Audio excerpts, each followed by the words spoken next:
Welcome to the Western Morning News new Headlands series, and what a place to come to on a day like this when it's blowing a force 10, maybe force 9 definitely. The noise you can hear is coming from the foghorn mounted on the lighthouse under which I'm sheltering here at Portland Bill.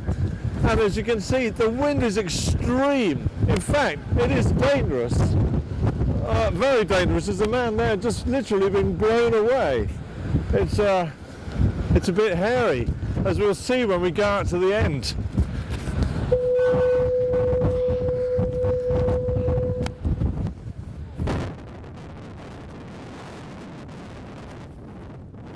In the 8 years I've been writing about walks for the Western Morning News, I have never been in a wind like it.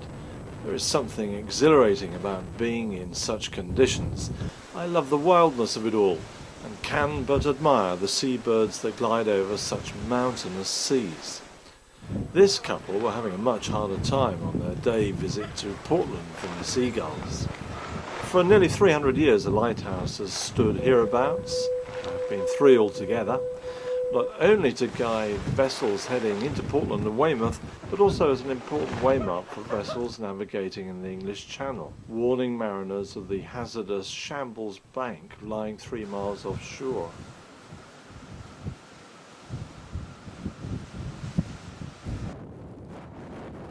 But it's rock which the Isle of Portland is most famous for. Portland stone is probably the best known and best loved building material in Britain. It was, for example, used by Christopher Wren to rebuild St. Paul's Cathedral. The Whitehall cenotaph was also hewn from the rocky isle, and it was Wren who turned to Portland after the Great Fire of London in 1666, when he used the stone to rebuild the capital.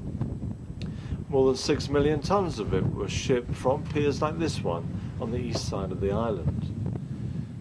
Portland isn't really an island at all.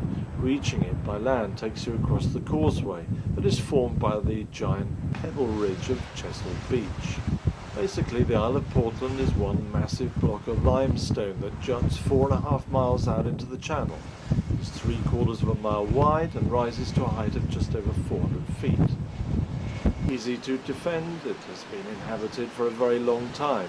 Traces of early man go back a very long 7,000 years. Portland is home to the National Sailing Academy, and along with neighbouring Weymouth, will be hosting the sailing events for the 2012 Olympics. In the great lead-up to these much heralded events, the odd, rough-hewn workaday island will undoubtedly become a better known and more visited place.